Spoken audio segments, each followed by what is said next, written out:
What's up? I'm Husto7 and welcome to this week's edition of The Recap. I've got 3 stories today to cover, all coming out of the Xbox console. The first story of this week is that a couple of Xbox original titles went backwards compatible this week. The list is currently 13 titles long and will expand over time, but does include a couple of fan favorites like Star Wars Knights of the Old Republic, Psychonauts, and the original Prince of Persia game. The titles are available both from playing on a disc if you have the discs still, or available as a digital download on the Xbox store, and prices have started to show up if you want to purchase and play any of these games. Not only do they just work on the Xbox console, they also receive a couple of improvements like resolution and frame rate.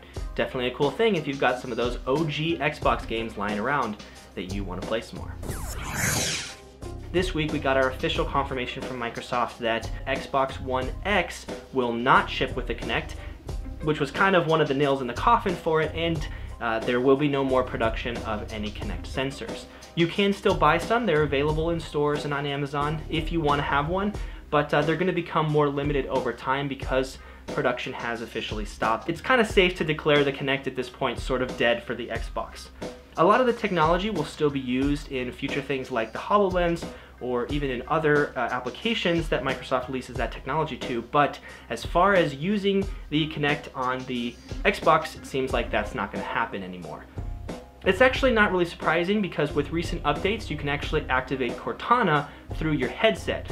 I was kind of already thinking that the Kinect was gonna not be around too much longer, and this week we got our official confirmation that it will be gone. So bye Kinect, see you later.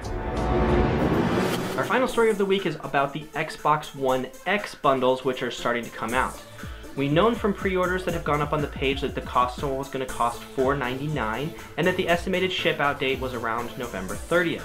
Well, now several YouTubers and industry influencers have received copies of the Xbox One X, and I think there was an embargo or something because now we're starting to see more reviews from some of these people.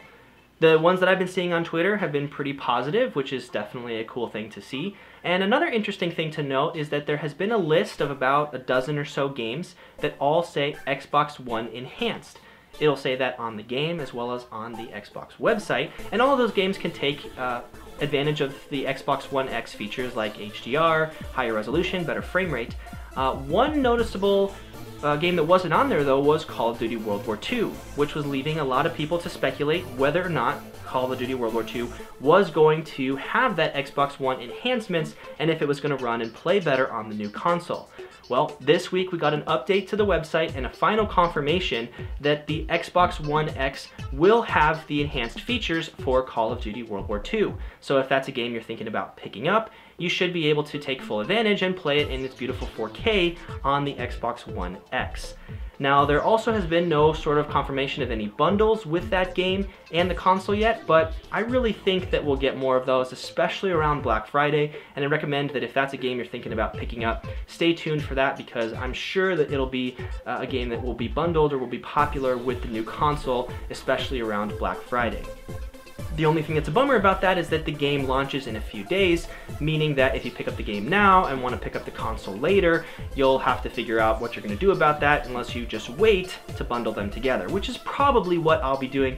I don't know that I'll pick up that Call of Duty on launch, I might just wait, but that's a topic for a different video. I'll keep you guys tuned about any of the console bundles that I see on Twitter, or maybe I'll even go back and update the description of this video, so if anyone watches it at a later date, you guys will have access to know what kind of bundles are available. So there you have it. That's the episode of The Recap for the week ending October 28th. Thanks so much for watching. Be sure to follow me on my website and Twitter to receive any updates about any of the stories that I've talked about. And have a great weekend, a great Halloween, and I'll see you guys next time.